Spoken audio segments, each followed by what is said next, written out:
സമയം രാവിലെയായിരുന്നു. ജില്ലാ ഓഫീസർ പ്രിയ സാധാരണ വേഷത്തിൽ ഒരു സർക്കാർ വാഹനവുമില്ലാതെ അങ്ങാടിയിൽ പച്ചക്കറി വാങ്ങാനെത്തി. അവളുടെ മുഖത്ത് നിഷ്കളങ്കതയും സന്തോഷവും ഉണ്ടായിരുന്നു. ഈ വരുന്നത് ജില്ലാ DM പ്രിയ ആണെന്ന് ആ സമയത്ത് മാർക്കറ്റിലെ ആർക്കും അറിയില്ലായിരുന്നു. പ്രിയ നേരെ ഒരു പച്ചക്കറി കടയിലേക്ക് നടന്നു. അവിടെ പച്ചക്കറി വിൽക്കുന്നത് 30 വയസ്സ് തോന്നിപ്പിക്കുന്ന ഒരു സ്ത്രീയാണ്. അവരുടെ പേര് സീത. പ്രിയ ഒരു ചെറിയ പുഞ്ചിരിയോടെ പച്ചക്കറികളുടെ വില ചോദിച്ചപ്പോഴാണ് പെട്ടെന്ന് ഒരു കുട്ടി ഓടി വന്ന് ആ സ്ത്രീയെ കെട്ടിപ്പിടിച്ചു പറഞ്ഞു, അമ്മേ, എന്നെ സ്കൂളിൽ കൊണ്ടുവിടൂ, സമയം വൈകിട്ടുണ്ട്, ടീച്ചർ വഴക്കു പറയും. ഇത് കേട്ട് സീത മകനോട് പറഞ്ഞു, മോനെ, കുറച്ചു സമയം നിൽക്ക്, ഞാൻ ഇവർക്ക് പച്ചക്കറി കൊടുക്കട്ടെ, എന്നിട്ട് നിന്നെ കൊണ്ടുവിടാം. കുട്ടി ഇതൊന്നും കേൾക്കാതെ വീണ്ടും നിർബന്ധം പിടിച്ചു, വേണ്ട അമ്മേ, ഇപ്പോൾ തന്നെ പോകണം, സമയം വൈകിട്ടുണ്ട്. ഇത് കണ്ടു നിന്ന DM പ്രിയയുടെ മനസ്സലിഞ്ഞു. അവൾ ചിരിച്ചുകൊണ്ട് പറഞ്ഞു, നിങ്ങൾ കുട്ടിയെ സ്കൂളിൽ കൊണ്ടുപോയി വിട്ടോളൂ, എന്നിട്ട് മതി എനിക്കുള്ള സാധനങ്ങൾ. നിങ്ങൾ വരുന്നത് വരെ ഞാൻ നിങ്ങളുടെ കട നോക്കാം. ഇത് കേട്ട പച്ചക്കറി വിൽപ്പനക്കാരി സീത ഒരല്പം ഒന്ന് മടിച്ചു. പക്ഷേ പ്രിയയുടെ ആ സംസാരം കേട്ട് സീത പറഞ്ഞു, ശരി മോളെ, ഞാൻ വേഗം വരാമെന്നും പറഞ്ഞ് അവൾ മകനെയും കൂട്ടി സ്കൂളിലേക്ക് പോയി. ഈ സമയത്ത് പ്രിയ അവിടെ നിന്ന് മാർക്കറ്റിലെ അന്തരീക്ഷം ശ്രദ്ധിക്കുകയായിരുന്നു. ആ സമയത്താണ് അങ്ങോട്ട് ഒരു ബൈക്ക് വരുന്നത്.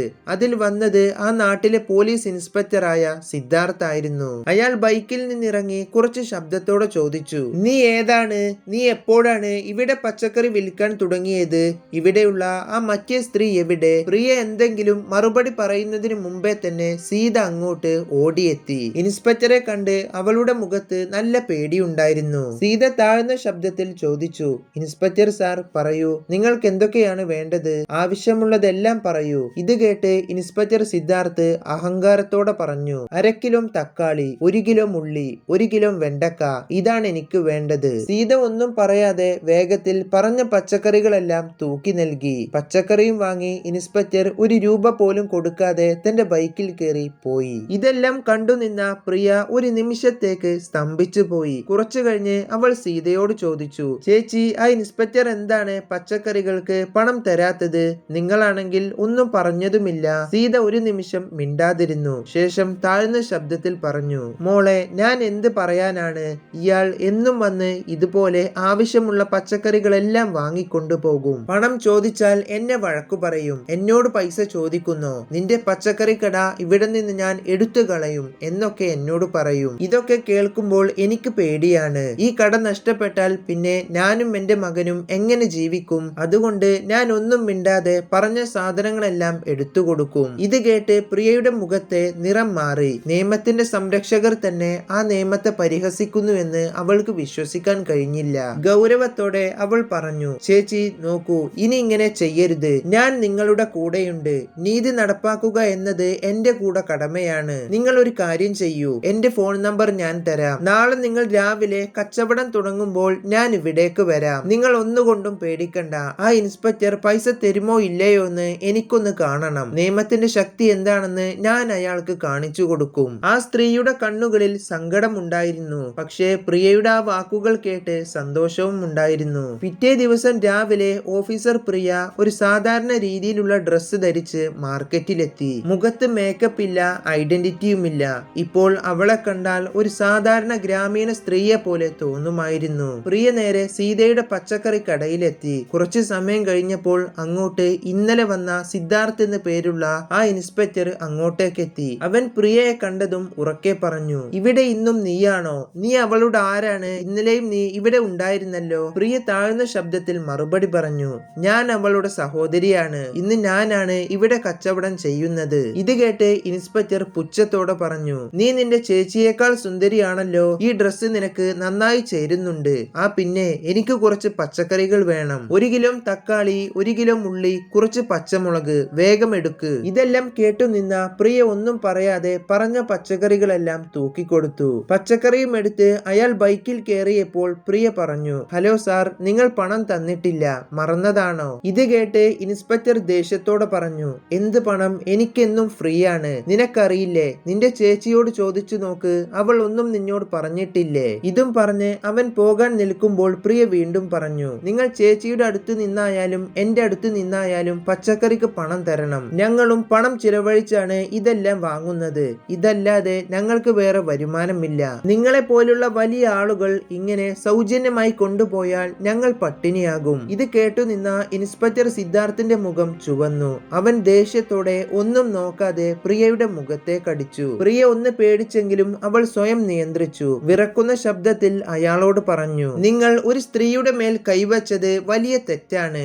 അതിനുള്ള ശിക്ഷ നിങ്ങൾക്ക് ലഭിക്കും. ഇത് കേട്ട് ഇൻസ്പെക്ടർക്ക് കൂടുതൽ ദേഷ്യം വന്നു. എന്താണടി, നീ എന്നെ കാര്യങ്ങൾ പഠിപ്പിക്കുകയാണോ? ഇതും പറഞ്ഞ് അയാൾ പ്രിയയുടെ തലമുടിയിൽ പിടിച്ച് വലിക്കാൻ തുടങ്ങി. ഹലോ സാർ, നിങ്ങളൊരു സ്ത്രീയോടാണ് ഇതെല്ലാം ചെയ്യുന്നത്. നിങ്ങൾക്കെതിരെ ഞാൻ പരാതി കൊടുക്കും. എന്നാൽ ഇതൊന്നും വകവെക്കാതെ ഇൻസ്പെക്ടർ തന്റെ പോലീസ് എന്ന പദവിയുടെ ലഹരിയിലായിരുന്നു. അവൻ പറഞ്ഞു, പരാതിയോ? എനിക്കെതിരെ നീ പരാതി കൊടുക്കുമോ? ഇതും പറഞ്ഞ് അവനൊന്ന് ചിരിച്ചു. ശേഷം പറഞ്ഞു, നീ വെറും ഒരു പച്ചക്കറി വിൽപ്പനക്കാരി മാത്രമാണ്. ഞാനാണെങ്കിൽ ഈ നാട്ടിലെ പോലീസ് ഇൻസ്പെക്ടറുമാണ്.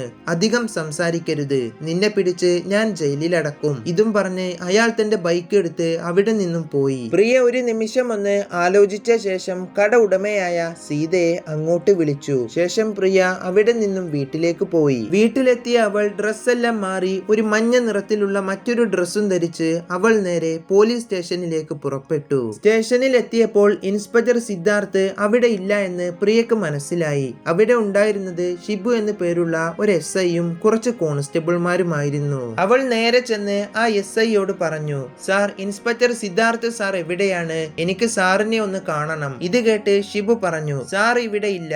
എന്തോ ആവശ്യത്തിനായി പുറത്തു പോയിരിക്കുകയാണ്. എന്താണ് കാര്യം? എന്നോട് പറഞ്ഞോളൂ. പ്രിയ കടുത്ത ശബ്ദത്തിൽ പറഞ്ഞു, സാർ, എനിക്കൊരു പരാതിയുണ്ട്. ഇത് കേട്ട് SI ഷിബു ആദ്യം ഒന്ന് ചിരിച്ചു. ശേഷം അയാൾ പറഞ്ഞു, പരാതിയോ? എന്താണ് നിന്റെ പരാതി? ഇവിടെ ഒരു പരാതി എഴുതാൻ മിനിമം 2000 രൂപ തരണം. അതുണ്ടോ നിന്റെ കയ്യിൽ? ഇത് കേട്ട് അവളുടെ നെറ്റി ദേഷ്യം കൊണ്ട് ചുളിഞ്ഞു. ശേഷം അവൾ പറഞ്ഞു, സാർ, എന്തിനാണ് പണം? പരാതി റിപ്പോർട്ട് ചെയ്യാൻ ഒരു ഫീസുമില്ല. ഇത് കൈക്കൂലിയാണ്. ഇത് കേട്ട SI ഉറക്കെ പറഞ്ഞു, നീ എന്നെ നിയമം പഠിപ്പിക്കണ്ട.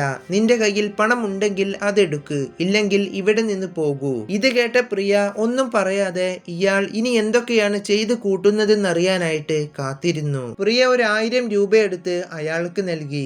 SI ഷിബു അത് കണ്ട് കിട്ടിയത് ലാഭം എന്ന് കരുതി അതും വാങ്ങി വേഗം പോക്കറ്റിലിട്ടു. ശേഷം അയാൾ പറഞ്ഞു, എന്താണ് നിങ്ങളുടെ പരാതി? പറയൂ. അവൾ പറഞ്ഞു, ഈ സ്റ്റേഷനിലെ ഇൻസ്പെക്ടർ ആയിട്ടുള്ള സിദ്ധാർത്ഥിനെതിരെയാണ് എനിക്ക് പരാതിയുള്ളത്. അയാൾ എന്നും മാർക്കറ്റിൽ വന്ന് പണം കൊടുക്കാതെ പച്ചക്കറികൾ വാങ്ങി കൊണ്ടുപോകുന്നു. ഇത് ചോദിച്ച എന്നെ അയാൾ പരസ്യമായി തല്ലി. ഇതാണ് എന്റെ പരാതി. ഇത് കേട്ട് SI ഷിബു പറഞ്ഞു, അയ്യോ, ഇതാണോ കാര്യം? ഇൻസ്പെക്ടർ സിദ്ധാർത്ഥ് സാർ ഈ സ്റ്റേഷനിലെ സീനിയർ ഇൻസ്പെക്ടർ ആണ്. പിന്നെ നമ്മളൊക്കെ പോലീസുകാരല്ലേ, ഒരു അഡ്ജസ്റ്റ്മെന്റ് ഒക്കെ വേണ്ടേ? ഇതൊക്കെ സാധാരണയല്ലേ? ഇതാണ് നിന്റെ പരാതി? നീ വേഗം ഇവിടെ നിന്ന് പോകാൻ നോക്ക്. ഇത് കേട്ട് ഓഫീസർ പ്രിയക്ക് കാര്യങ്ങൾ ഏറെക്കുറെ മനസ്സിലായി. നിയമത്തിന്റെ യൂണിഫോം ധരിച്ച് പാവപ്പെട്ടവരുടെ നിസ്സഹായതയെ വിറ്റ് കാശാക്കുന്നു. അവൾ ഒന്നും പറയാതെ സ്റ്റേഷനിൽ നിന്നും പുറത്തേക്ക് നടന്നു. അവളുടെ കണ്ണിൽ ആ പോലീസുകാരനോടുള്ള ദേഷ്യത്തിന്റെ തീ ജ്വലിക്കുന്നുണ്ടായിരുന്നു. പിറ്റേ ദിവസം രാവിലെ DM ഓഫീസർ പ്രിയ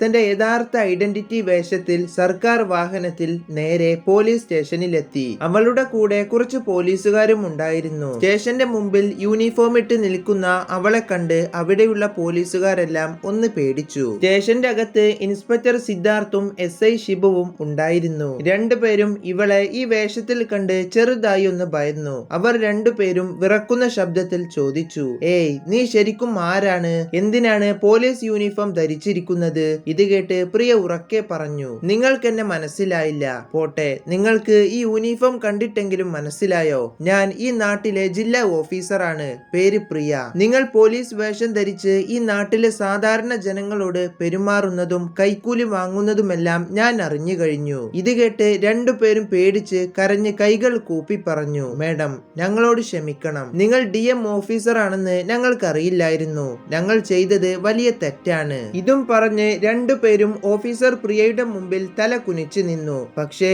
ഇതൊന്നും കേട്ട് പ്രിയയുടെ മനസ്സ് മാറിയില്ല.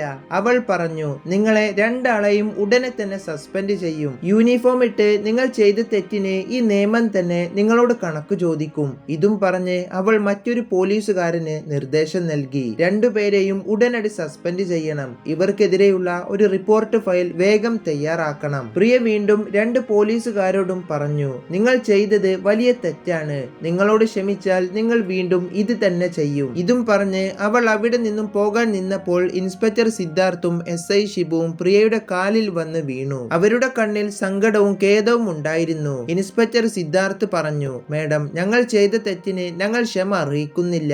പക്ഷേ അവസാനമായി ഒരവസരം ഞങ്ങൾക്ക് നൽകണം. ഇന്നു മുതൽ ഞങ്ങൾ പുതിയ 2 ഉദ്യോഗസ്ഥരാണ്. മേഡം, ഞങ്ങൾക്ക് മാപ്പ് നൽകണം. ശേഷം SI ഷിബു പറഞ്ഞു, മേഡം ക്ഷമിക്കണം. ഇനി ഇങ്ങനെ സംഭവിച്ചാൽ ഞങ്ങളെ സസ്പെൻഡ് ചെയ്യുന്നതിന് പകരം നിങ്ങൾക്ക് ജയിലിൽ അടക്കാം. ഞങ്ങൾക്ക് ഒരു അവസരം നൽകണം. 2 പേരുടെയും ഖേദത്തോടെയുള്ള സംസാരം കേട്ട് പ്രിയ ഒന്ന് നിശബ്ദമായി. ശേഷം അവൾ ഒന്ന് ആലോചിച്ച ശേഷം പറഞ്ഞു, ശരി, ഇത്തവണ ഞാൻ നിങ്ങളോട് ക്ഷമിച്ചിരിക്കുന്നു. പക്ഷേ അടുത്ത തവണ ഇങ്ങനെ എന്തെങ്കിലും ഞാൻ അറിഞ്ഞാൽ, ഏതെങ്കിലും ആളുകളെ ഉപദ്രവിച്ചാൽ ആ നിമിഷം നിങ്ങളെ ഞാൻ ജയിലിൽ അടക്കും. ആ സമയത്ത് ഒരു ക്ഷമയും ഉണ്ടാകില്ല. ഇത് കേട്ട് 2 പേരും DM ഓഫീസറിന് നേരെ തല കുനിച്ചു നിന്നു. 2 പേരുടെയും മുഖത്ത് സന്തോഷം വന്നു. പ്രിയ അങ്ങനെ പോലീസ് സ്റ്റേഷനിൽ നിന്നും പുറത്തേക്ക് പോകുമ്പോൾ അവിടെയുള്ള മുഴുവൻ പോലീസ് ഉദ്യോഗസ്ഥരെയും നോക്കി പറഞ്ഞു, പോലീസ് യൂണിഫോം ഒരാളെയും ഭയപ്പെടുത്താനുള്ളതല്ല, മറിച്ച് ജനങ്ങൾക്കത് വിശ്വാസം നൽകാനുള്ളതാണ്. ഇനി ആരെങ്കിലും ഇങ്ങനെ ചെയ്താൽ അവരുടെയും അവസ്ഥ ഇതുതന്നെയായിരിക്കും. അന്നു മുതൽ ആ പോലീസ് സ്റ്റേഷൻ ആകെ മാറി. പരാതിയുമായി വരുന്നവരോടെല്ലാം പോലീസുകാർ കൈക്കൂലി വാങ്ങാതെ നല്ല രീതിയിൽ പെരുമാറാൻ തുടങ്ങി. പോലീസുകാർ ജനങ്ങളോടൊപ്പം നേരിട്ട് പല സാമൂഹിക കാര്യങ്ങളിലും പങ്കെടുക്കാൻ തുടങ്ങി. ഇത് കണ്ടുനിന്ന മാർക്കറ്റിലെ സീതക്ക് സന്തോഷമായി. കാരണം അവൾക്കിപ്പോൾ പേടിയില്ലായിരുന്നു. അപ്പോ നമ്മുടെ വീഡിയോ ഇവിടെ അവസാനിപ്പിക്കുകയാണ്. ഏതെങ്കിലും ഒരു ഉദ്യോഗസ്ഥൻ ജനങ്ങളോട് അനീതി കാണിച്ചാൽ അവന്റെ യൂണിഫോം അല്ല, മറിച്ച് അവൻ ചെയ്ത പ്രവൃത്തികളാണ് യഥാർത്ഥത്തിൽ സംസാരിക്കുന്നത്. സത്യം പറയാൻ ഒരാൾ മുന്നോട്ട് വന്നാൽ മുഴുവൻ സിസ്റ്റത്തെയും മാറ്റാൻ സാധിക്കും. കഥ കേട്ടപ്പോൾ നിങ്ങൾക്ക് തോന്നിയ കാര്യങ്ങളെല്ലാം ഒന്ന് കമന്റ് ചെയ്യുക. അപ്പോൾ അടുത്തൊരു ഇൻട്രസ്റ്റിംഗ് ആയിട്ടുള്ള കഥയുമായിട്ട് കാണാം.